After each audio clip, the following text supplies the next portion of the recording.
Hello, kids and cadets. I am Tim. I am the host of the FSF Popcast. You can find us at any social media site at fsfpopcast.com or go to our wonderful geeky website, www.fsfpopcast.com. And you have the unending joy of listening or watching to Geeks Talking. Good morning, afternoon, evening, everyone. Two Geeks Talking is an entertainment industry interview show where we interview the creative people from the comic, film, TV, movie, and video game industries. And of course, I'm your host, Kurt Sasso. We're joined today by a fellow geek. I mean, everyone that comes on the show is a geek in some way, shape, or form, but more so this particular guest than anyone else I have ever had. Not only is he part of an amazing team, he has an RPG, he has an amazing show. He also is probably the best geek cave I've ever seen in my entire 15 years of doing this. We're joined by the ever-talented Tim Beisiegel, of course, from the FSF Popcast. How are you doing today? Very, very good. Thanks for having me on here. I'm excited to sit down and talk nerdy. Hey, I used to have a shirt that said "Talk Nerdy to Me," but then it got the wash aged, unfortunately. So I need to update my shirts. We can get you one that says "All nerdy, no dirty." I mean, just saying. I know a guy. I know a guy who can hook you up. Put me down for a large size. There you go. That'll work. There you go. For those that don't know anything about yourself as a creative person, tell us who you are and what you're bringing to Two Geeks Talking today. Hi, I'm Tim, longtime listener, first time caller. No, so I'm an old school geek. I have been into Star Wars since I was a kid. I went through this phase where I thought that I was really into sports, and I still am. I love sports. I love hockey. I love basketball and football, and I thought that, well, those two things couldn't coexist. You were either one or the other. Yeah. So the big thing is that I'm a big Star Wars fan, and I firmly believe that Star Wars is for everyone. 9 times out of 10, I think most days we see out in mainstream media where people are trying to pit this side of the Star Wars fandom versus that side of the Star Wars fandom. And so the thing that I bring to the table is that I can be critical of what I like and what I don't like, but I don't have to trash the other side. And I think very rarely will you see me straight up trash something and denigrate it just because it is what it is. I feel very firmly that people should be able to love what they love and enjoy what they enjoy. And that should be one of the hallmarks of being a nerd, being a geek, is that we allow ourselves and allow others inside of our fandoms to enjoy those things. And so if you read any of the articles that I write for, I write for a website called Couch Soup. So if you go to couchsoup.com, you check out my articles. Like my most current one is about the Acolyte series and how for a show that's not even out yet, it's getting tremendous amounts of hate. And okay, why? We all we have is a teaser trailer and a few quotes from the actors and a couple from the director. So why is it getting hate? So things like that. And if you watch my show, you'll see that I talk very openly and honestly about what things that I like, things that I don't like, even inside of Star Wars, even though I'm a massive fan. And the only thing that I ever really, really say that I hate is Elvis Presley. That seems like a pretty high bar when it comes to, or low bar when it comes to hating things. Then yeah. I mean, I can roll with most things in life, but there's a high level of hatred for Elvis Presley. Did he hurt you in some way, shape, or form? Did they get overplayed when you were a kid? Like overplayed. My mother was a massive Elvis Presley fan. Yeah. And literally every day growing up, there was something Elvis Presley being played in the house, and I would rather go play in traffic than listen to that man ever put his mouth to a microphone again. Fortunately, I don't have to do that because he's dead. That helps. Or he's living in Texas, one of the two. Who knows? Working at a Burger King drive-thru, yes. Yeah, exactly. You obviously have an amazing show with a great team of people called the FSF Popcast. I had to enunciate there specifically because pop and pod are very similar in the enunciation field there. Talk to us about that particular show and of course your team, because obviously, unless you're a one-man band like this show, you have a great crew around you. I have an amazing crew that works with me. So originally the show was called the Funny Science Fiction Podcast. And the original creator of the show, Drayton Allen, is a sci-fi writer.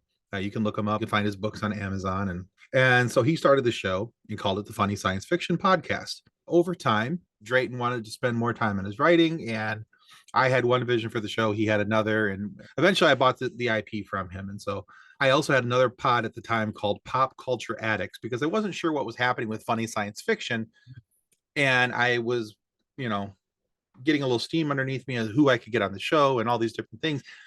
And I didn't want that to just go away. So I thought, you know what? I'm going to start a secondary show. We're going to call it Pop Culture Addicts. So it was basically essentially the same show that I do on FSF right now, just with a different, color scheme, logo, and all that kind of stuff. And as a matter of fact, my co-host, Kathleen, was my co-host on Pop Culture Addicts as well. When I bought the IP from Drayton, I decided that we're going to do a little bit of renaming, a little restructuring, because I wanted to merge FSF with Pop Culture Addicts. And so it went from the Funny Science Fiction and Pop Culture Addicts to the FSF Popcast, which was a great name until we had to have people pronounce it on the show. Because every one of our shows starts with the hi, like so this week's it's hi, this is TC Carson, and you're listening to the FSF Popcast. Yeah, it looked great in the logo. It looked great on the website. It looked great in the email. Like, oh, this is great. Oh, we got all these things. Look, we're getting legitimized. Look at us go. And then we had to have people say it, and we're like, 3 tries later, there was the yeah, those things you don't recognize or realize until after you get it out there, and it's too late. You've bought the website, you've got the email, you've got the merch, and so now you're just rolling with it. Yeah, that's how our show got kind of changed around a little bit as well, because it was TGT Webcomics, and it's the same concept. T and G apparently are similar enunciation sometimes, especially if they've had something to drink. And so it makes things a little difficult when it comes to them enunciating, which is why the show is now called Two Geeks Talking, so that they can actually say words instead of just... Right, yeah. So I feel your pain. I understand. And of course, when you have a website, you of course lock that in for 10, 15 years so that it doesn't get bought by a spam bot. So I'm with you 100%. Yeah. So we are for the foreseeable future the FSF Popcast. If you did the PSP, then you could have called cats. It would have been easier. Exactly. Yeah. You've had a wide range of guests. You've had a great show. Honestly, your YouTube channel and your podcast itself has a great variety of guests. Thanks. Talk to us about your first guest you reached out to, and what was your bundle of nerves like for that when they finally came on the show? So the way we got started when we decided to do this, I actually had 3 podcasts going at once. Oh, wow. So I had Pop Culture Addicts, Funny Science Fiction, and my very first show, which was called Focused on Forward. My daughter is chronically ill. She has a condition called Guillain-Barré syndrome, and she spent 97 days in the hospital. When she came out from the hospital, my head was a bag of cats. I was beside myself on most days. And so I started going to counseling and therapy, and it ended up that I began to use podcasting as a way to help myself kind of navigate through some of these things. And what Focused on Forward did is it talked to people who were going through these situations in life and all these different things. And it made it so that they were talking about what they had gone through, and it wasn't focusing on me and my situation, but I was talking to other people who had gone through things, and I was able to see how they were able to work through them. And I always say it was the best, cheapest therapy I've ever had, because I got to talk to all these wonderful, amazing people who are just gold, in my opinion. That we got started after that because the owner of the pod at the time, Drayton Allen, his son had a daughter who spent, I think it was the first 3 months of her life in the NICU. If and the NICU can be a tough place, especially for little ones, with all the things that they're going through. Their lives are so critical at that point. I got done with that and had his son on the show, and we got done, and he heard his son's interview, and he's like, we should do one for this pod for our Facebook group rather. And that's how we started the podcast. And so we reached out to a couple different people because we wanted to have people on the show. We weren't sure who we could get or who we couldn't get, because the only thing we had going for us at the time was we had this good sized Facebook group which had like 40,000 people in it. We were like, oh, that's great. Well, maybe we can use that as leverage to get some people on the show and tell them that we'll put their interview out in front of these people. That's all we could offer them. Right. Our first couple people, one was a cosplayer who does work with the 501st Legion, which is part of Star Wars. Vader's 501st. He cosplays as Captain Rex. He has a YouTube channel, Captain, I think it's CPTN_Rex. I think that's how it goes. I'll have to double check that, but it is the most accurate cosplay of Rex I've ever seen. The armor is immaculate. It is so well done. And so we had him on and we talked about his build and how long it took him and all these different things. He was our very first guest right out the shoot. And then we had a gentleman who has a YouTube channel called How to Be a Great GM. We talked about gaming and all these things. And our third guest was voice actor Keith Silverstein, who, does a lot of really cool anime and all these different things. And found out he was a massive record collector, and I'm a record collector as well. So we talked about what the gem of our collection was and all these cool different things. And it just kind of grew from there. The thing is, when it comes to interviewing people, and the two things that I discovered really very early when it came to interviewing people, because you've brought these people on, you obviously want to talk to them for a reason. There was something that drew you to that person. I found out two very important things. Number one, if they're talking, shut up, which is difficult for me because I'm a talker and I like to talk. And it's not that I think that my words are more important than your words. It's just that I have a bit of ADHD and my brain starts going 100 miles an hour and I want to just like keep throwing words at you. So I've really had to train myself over time. If you want people to enjoy being on your show and you want to have a good conversation, you have to learn how to shut up. So that was lesson number one. And then lesson number two, don't be afraid to ask for the referral. At the end of every interview, I say something along the lines of, now that you've gone through the pain that is the FSF Popcast, who do you think would have a good time on our show that we should reach out to? That question can go one of three ways. Let me think about it and I'll get back to you. And sometimes they will, sometimes they won't. Or they'll give you a couple different names. Or they'll say, oh, you know what? This person would enjoy being on the show.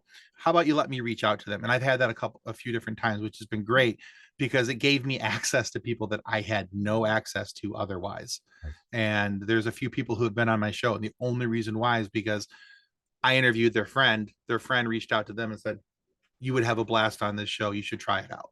Yeah, that's definitely, knock on wood, good thing I've been doing all of that. So I and you're completely right on the referral aspect. It is difficult because usually we're in our own bubble, and if you get a refer back by someone, I think that means you've done a good job, first off, and secondly that Absolutely. you've done a good quality not only in your questions but also in the final production of the interview itself. I think that's the key factor, because I don't know about your show, but like, I only edit as tight as I do, only because I'm thinking, okay, this is going to be a podcast.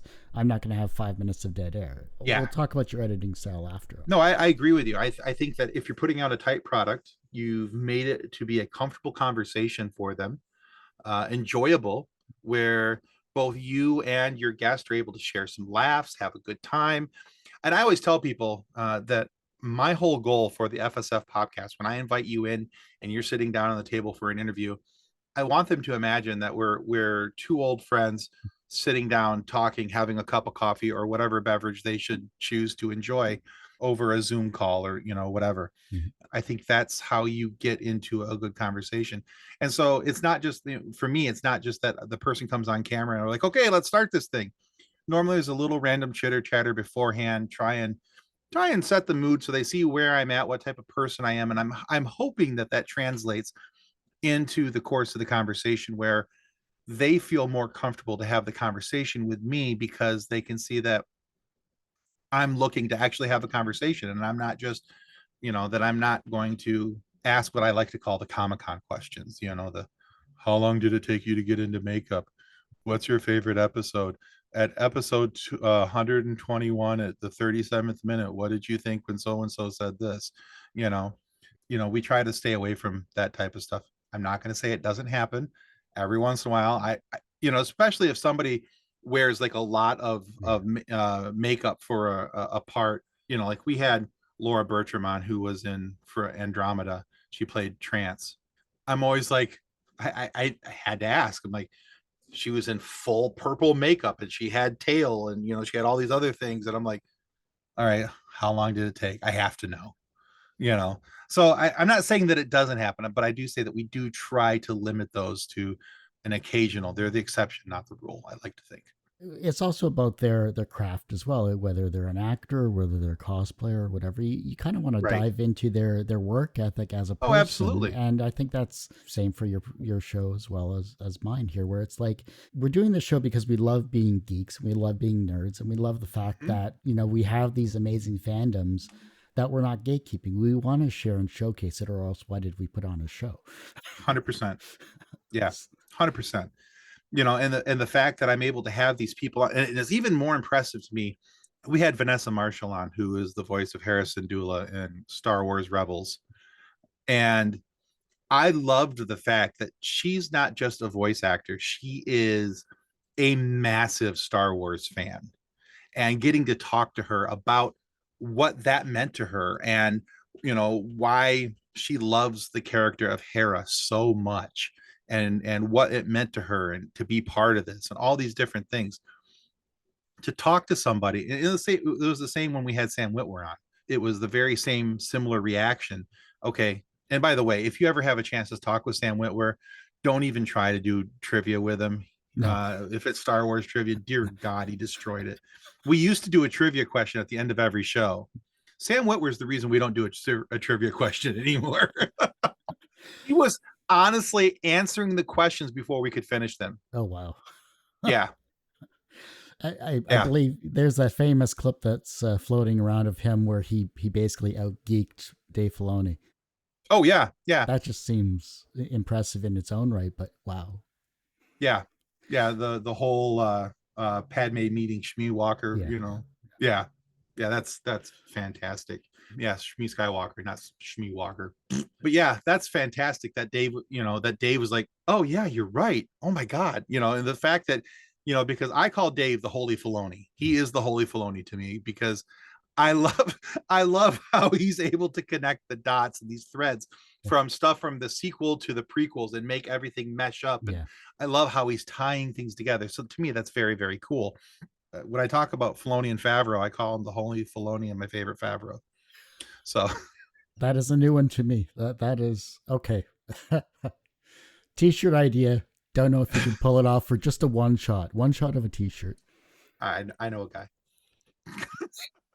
I Dave, know a guy. I'm thinking Pulp Fiction style, back to back. Dave Filoni, John Favreau, and you have their names underneath the Holy Filoni and the favorite Favreau.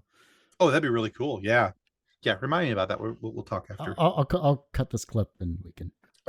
Like I said, okay, because I said I know a guy. The guy is me. Of I'm that course, guy. yeah. Yeah. So Now I gotta ask this question here. Obviously, being a yeah. geek and a nerd, we always have to. We're not protective of our spaces because we're passionate about our spaces. There's a difference. Hmm. When it comes to the Star Wars universe itself, what is the major misconception about Star Wars for people who don't follow it that they might misunderstand about it? That it's not science fiction. It's not. Don't get me wrong. I love science fiction. I adore Star Wars. Out of all the Funko Pops you see behind me, the vast majority of those are Star Wars. My life is Star Wars. I watch something Star Wars every single day. But you have to acknowledge that Star Wars is space fantasy because it does not involve the Earth. It doesn't involve humans from Earth. And that to me is the dividing line between science fiction and space fantasy. Because science fiction, I think of Star Trek, I think of Firefly, I think of all these other shows. You can go into a whole list of what all those other shows are, but they all involve humans looking for a way through science to make life better for the hope for the future. Star Wars does not do that. Star Wars has humans in it, yes, but they're not from Earth. They're from some other galaxy, some other, you know, universe or whatever you want to call it, but it doesn't involve Earthlings. And to me, that is the biggest difference. And so I think that when people, and I think that's why some people get a little bit up in their cankles about when people are trying to compare Star Wars to Star Trek. there's not really a comparison in my mind because we're talking about an apple and an orange. Although there are similar aspects, yes, they both have spaceships, they both have laser guns and all these different things, and there's different modes of travel, and they both go, light speed and warp speed, light speed, and all these different things. There's some similarities. I think there's more dissimilar things about them than there are similar. But those dissimilar things also don't need to be the things that separate the fandoms, and oftentimes I think they are, because, oh well, you're not based in science. Well, George Lucas never claimed that it was going to be based in science. He started off with a space wizard finding some kid in a dirt pile. Let's call it for what it is, take the rose colored glasses off and admit it for what it is. It's a space fantasy, and I'm okay with that. How many episodes have you done so far? Well, altogether, because I stopped today was the 177th posted interview, but between live shows and all the other things, we have 350 something out there. That's awesome. Obviously, everyone usually asks, what's the wisest piece of advice or what's the most BS piece of advice you've ever received? But what is the second wisest piece of advice that you've received that has stuck with you in your career? uh, Shut up and listen. That was something actually I didn't learn through podcasting. I mean, it's something I've had to work on since podcasting. But before this, I like to call it my other life, I was a salesman by trade. That's where I learned how to talk. I mean, I was already a talker, but I was a salesman. I had to learn to shut up and listen because I was always willing to say, oh, well, I had this great Darth Vader mug. Let me tell you all the great things about this Darth Vader mug. Look, it's got the mask and it's got the chest plate and all these different things. And you would start to say, but how much can it hold? Well, and then what we want to pay attention to. And I was, not listening to the customer, the client. I had to learn how to kind of evolve that over time and really realize how important listening was to the conversation, that it was more important than the talking. And even now, that I think that's the one of the things that has stuck with me all throughout my career. And no matter what that career was that the listening is more important than the talking. I think that's probably it, to be honest. We're so inundated with such a fast-paced world of technology and short clips, and we have just so much that's inundating us from a day-to-day, minute-to-minute basis that it's hard to take time for ourselves. So Mm-hmm. how do you decompress? Video games, which my wife just absolutely loves, but she also knows that that's that's always been my, other than it's either that or I go sit down and watch something, surprise surprise, Star Wars related. uh I literally watched 3 episodes of Bad Batch this morning. So Nice. uh like I said, that's where I'm at in my Star Wars rewatch, because what happens is I watch Star Wars, I watch, in chronological order. I start at the beginning of the movies, I work my all the way through the episodes of the TV shows, everything in chronological order, get to the end of the Rise of Skywalker, start right back off at the beginning, go do it again. I can't, I've lost track of what my actual count on my number of rewatches is. But so if I'm not watching Star Wars, then I like to I play a couple different video games. I just started playing Baldur's Gate 3, Uh, just getting into that. I bought it a few days ago, so I'm very early on in that. But I play that on Steam. If I'm yep. playing on my Xbox, I really got addicted to this game called Pal World, Yep. and I can't stop playing it. My wife's like, this is the stupidest thing I've ever seen. I'm like, yeah, and that's why I like it, because after a very stressful day, I will go in and I will play Pal World, because it doesn't require thinking and strategy, and it's Pal World, or as I like to call it, ghetto Pokemon. Yep. Uh, you know, Yep.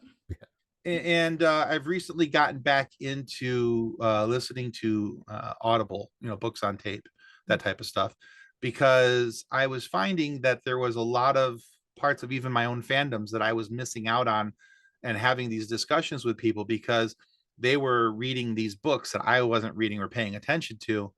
And in my younger years, I discredited a lot of the books, in all honesty, because I was like, well, how good can they be? They haven't made a movie out of them. Hmm. That was an actual line that exited my mouth.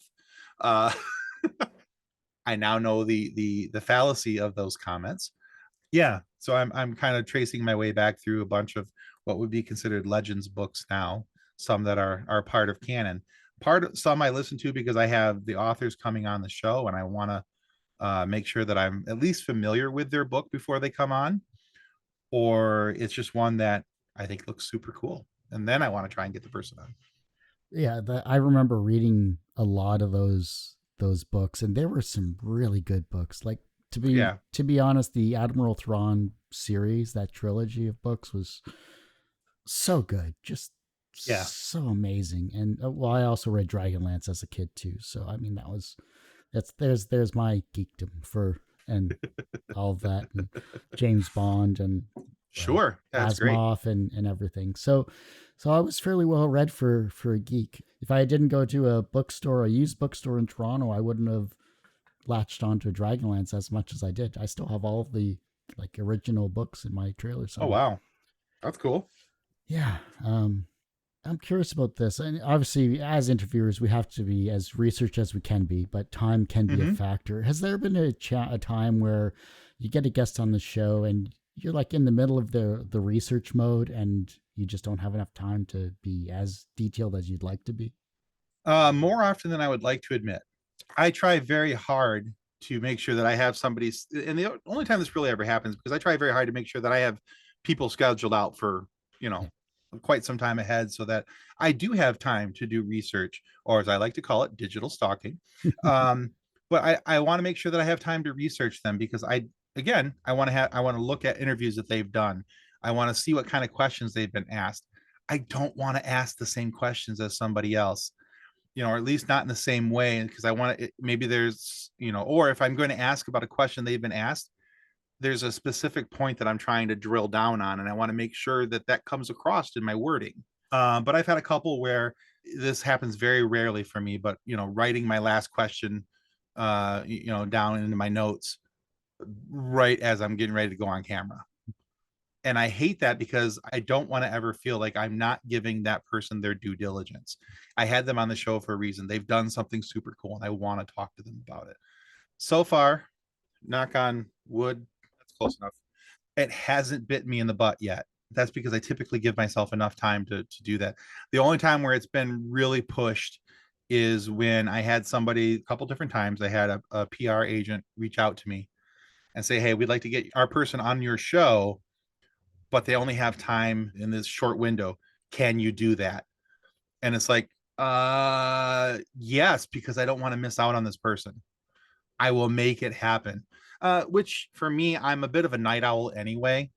And my wife is my ride or die, but only till about like 9 o'clock at night.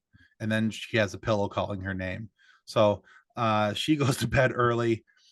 She's early to bed, early to rise. I'm late to bed, and early to rise. So, but I stay up late. I do all those things, and so a lot of times I'll be sitting there watching Star Wars while I'm doing, scouring Google or whatever late at night, doing research on somebody because that's usually typically a quiet time in our house, and I can sit there and just let the wars play in the background and do my research. What are three things that you're most proud of in your careers? Three things that I'm most proud of. So I would have to say, career wise, I would have to say, well, I'll keep it podcast related. I used to work for a company that told me that when I worked for them that they were family friendly and that that they put family first, and that was. But what I found out was he meant his family got put first, which is fine. I just had the wrong last name. I understand that. But one of the things that I have stressed with the people on my show, so when it comes to my co-host and John, our editor, if there's something that you need to do because your family needs you to do it, and that's going to take you away from something podcast related, podcast is always second. Family is always first. And I preach that it's not just my family. If you are working with me and you are part of my podcast family, you are by extension part of my family. So your wife, your husband, your children, all those things are very important to me. And so I want you to know that that's the way it is. And so first and foremost, I'm proud of the fact that I've built a family first environment. And I like the fact that John, Kathleen, and Ben have all taken the opportunity to remind me of that at different times when I've tried to put the podcast first in front of my own family, my own life, and all these other things. Hey, you built this as family first, so you need to stay family first. And so I absolutely love that. That's one of the things I am the most proud of. Secondarily, let's see what are the things I'm proud of the fact that I'm still podcasting. And I know that that might seem like a simple thing, but we've been doing this for almost 4 years, and a lot of people don't make it past the 10th episode of their show. And now, whether I'm just being stubborn or whatever, but I, I'm proud of the work and the effort that my crew puts into this show each and every week. I really believe that when our show comes out on Friday morning, that we have given you the best show that we can give you that week, based on our level of expertise and abilities and all those things. And very, very proud of that. And I'm proud of the fact, thirdly, that I've, between our Facebook page for the group, our Facebook page for the podcast, even my personal social medias, that we've given nerds a place to congregate and share their love of things. Because if you come and you join our the funny science fiction group, which is, it's not the FSF group, we didn't change that. It is the funny science fiction group on Facebook. You'll find a group that's 214,000 members strong, and it is just, we don't tolerate politics. We don't tolerate religious comments. We don't tolerate any type of racism, sexism, homophobia, anything along those lines. It's a zero. We have a zero tolerance for those things. You put those in the page, you're out. You can disagree with somebody about their points of view. You can do all those things, but just have fun. That's the biggest thing, and we try to remind everybody on the page about that. And for the most part, every once in a while somebody will do the mental gymnastics to get themselves into a political discussion. I'm just like, and I don't know how you do that, but they do. But yeah, but I think those are the things that I'm most proud of, that we've built a family environment, and that we are giving you the best thing that we can give you, because we're everybody's working so hard on it. And that, thirdly, that we've built this space for nerds to come and have a good time and relax and enjoy themselves. What was an early experience where you learned that language had power? Boy, I would say it would actually have to go back to elementary school. I grew up in, at least until about the fifth or sixth grade, here in Michigan, in the United States, a town called Muskegon, Michigan. And it was a racially diverse school. I learned the power of not only that words had, but the language that it was used and how words were expressed.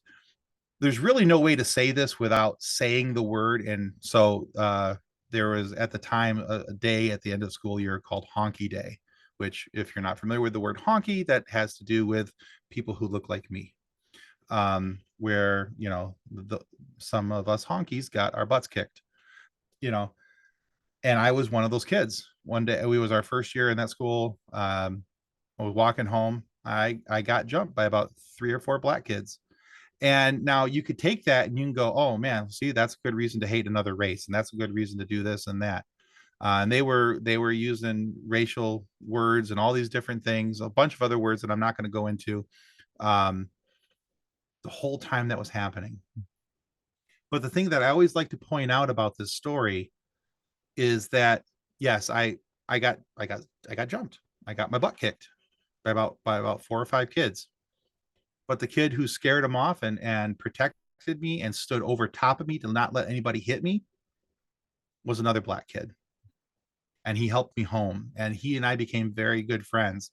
And so, you know, I often think about Corey and I wonder where Corey's at these days, to be honest with you. Um, because after about fifth or sixth grade, when you move away from elementary school or primary school, and you go on to junior high school and high school, you may not be with the same people anymore. And so I've always often wondered what happened with Corey and everything. But he apologized to me for the words that were said by these other people. And I told him, I was a kid. I'm like, that's not your fault. And it wasn't his fault. He didn't have to apologize, but he saw that he didn't like the words that people used about him and his mom and his dad. And I guess that a couple nights before that, him and his mom and his dad were harassed by some white folks and called some words that I refused to use. Mhm.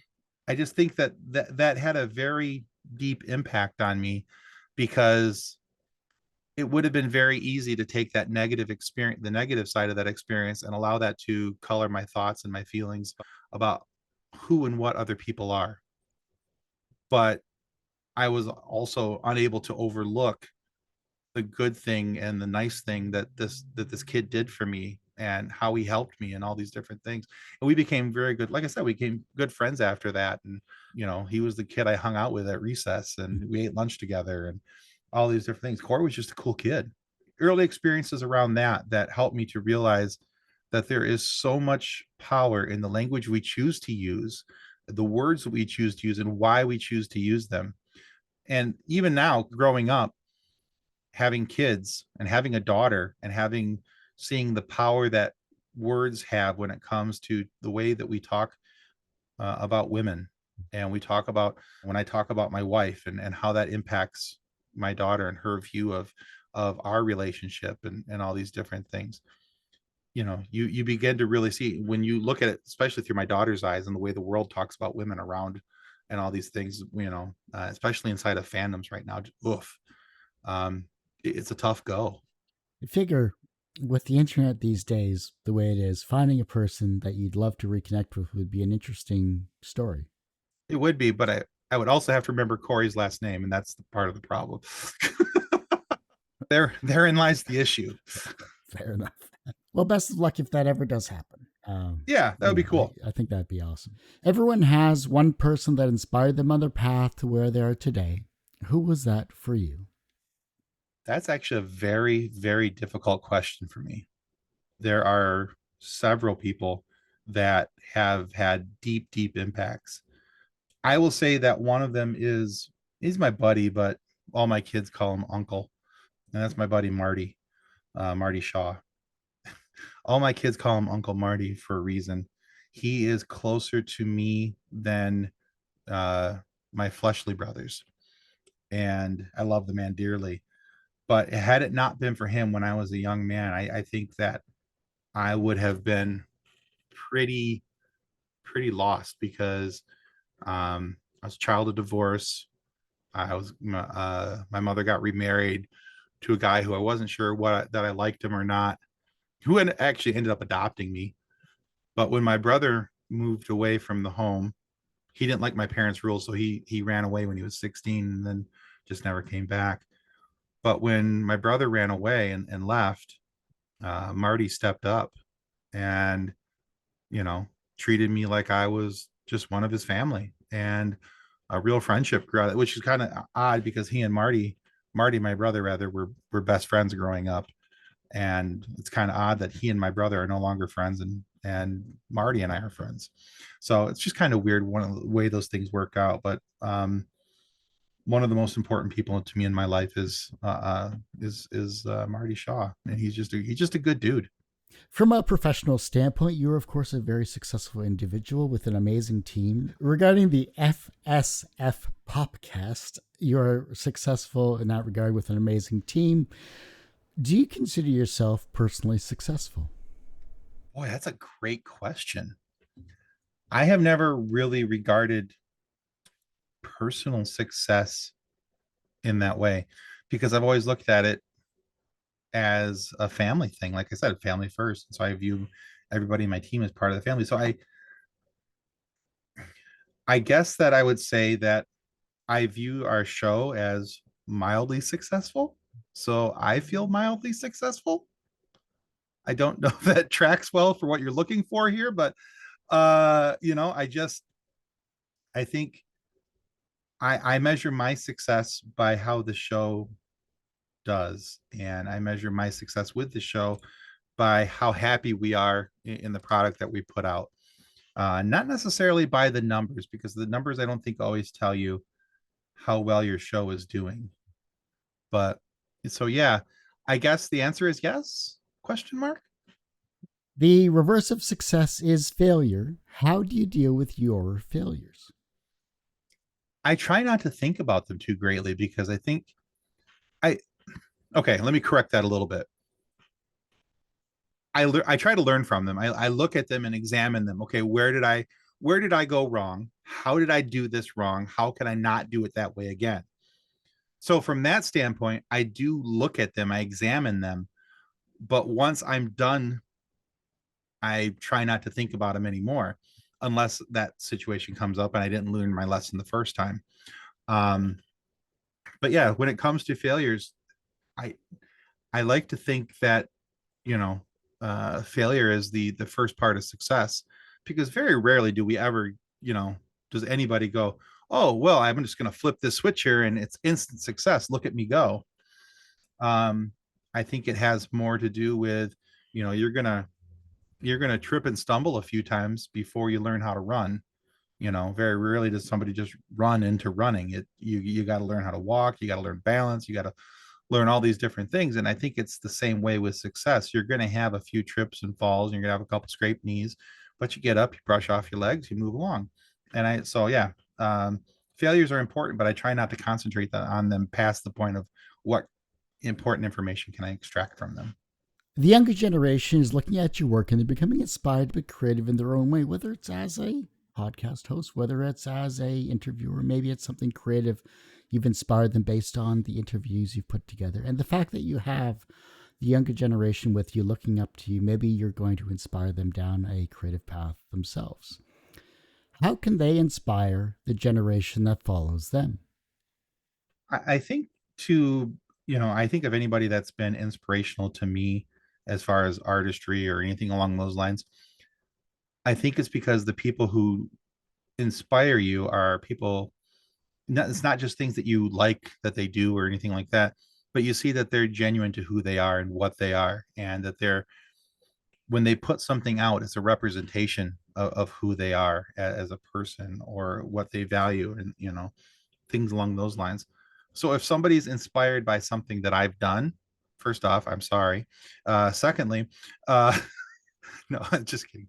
I think that if it's along those lines, then I'm hoping that they've seen that I put in effort, and that the interviews that go out there and all these different things, that that's not a fake version. That is me. That's when I'm talking to these people, that's genuinely who I am. When I'm laughing, I'm really laughing. I don't do have a good fake laugh. I've tried, it didn't work. It didn't stick very well. But uh so yeah, just the biggest lesson I think is just be yourself, and that's going to attract more people in the long run to who you are and what you are and what you're doing and why you're doing it, than anything plastic that you can put on as a veneer over top of yourself to try and be what somebody else wants you to be or somebody else thinks you should be. Be yourself, enjoy being yourself, and get comfortable in your own skin. If your life was a movie or comic book or podcast, what would its title be? And what would its soundtrack be? The title would be I Saw That Going Differently. And the soundtrack, uh probably based on the theme, probably the Benny Hill soundtrack. Okay. Oh, well, Tim, I do hate to say it, but that ends this particular episode of Two Geeks Talking. You survived this particular show. Woo woo. And where can we find you? How can we support you? Of course, anything else you would like to promote on this amazing internet that we live on. Yeah. So if you want to find out more about the FSF Popcast, go to fsfpopcast.com. That is the centralized hub for everything. You can get to our YouTube channel from there. You can listen to audio versions of our show there. We have a blog that I write articles and put out on there with interviews from show sponsors and voice actors and all kinds of different stuff. People who have been on our show come back, and they have allowed us to put out some articles with them. And there's even been some articles on there about my personal thoughts and feelings about things in the nerd averse that we all love to hang out in. Or you can find us on any of your social medias at FSF Popcast. So whether that's Facebook, Twitter, it's still Twitter. It's not a single letter. It's still Twitter. Threads, Blue Sky, whatever. It's just at FSF Popcast. Yeah, and then check us out on Patreon. We got some great behind the scenes content exclusive to the Patreon that you can't get anywhere else. And we have 5 subscription levels there for you, between $1 to $40. And at the $40 level, you even have an opportunity to buy your way onto a couple versions of our role playing game. Every month we have a Star Wars role playing game. You'll get invited on to a couple episodes, along with the free exclusive merch that you can't get at lower levels. That's amazing. I got to get you back on the show. I'd be happy to. I want to know more about the business side of the show. I want to learn more about that side of, especially in this fast-paced age that we have in this regard. I really Sure. think that your insight, and especially with the team that you have around you, anyone will be able to learn about making it a successful run at this type of avenue. Yeah, I'd be happy to come back. This is a fun show. It's serious but fun, and fun but serious. Okay, that's my new tagline now. I'm gonna have to change it up in my outro. Which, like I said, that ends this particular episode of Two Geeks Talking. You can, of course, find this interview and 1,200 plus others on our website, tgtmedia.com or twogeekstalking.com. That's TWO, not the number. Website's going through a complete rebuild because it's been like 15 years. And I'm only one person. Go to our YouTube channel. That's always updated. YouTube.com/TGT Media. The podcast is back. You can find that at twogeekstalking.podbean.com or just search Two Geeks Talking wherever you get your podcasts. And as I say every week, everyone has a story to tell. It's up to me to help bring that out. Thanks for listening, watching on Two Geeks Talking. Bye. I'm going to leave that in.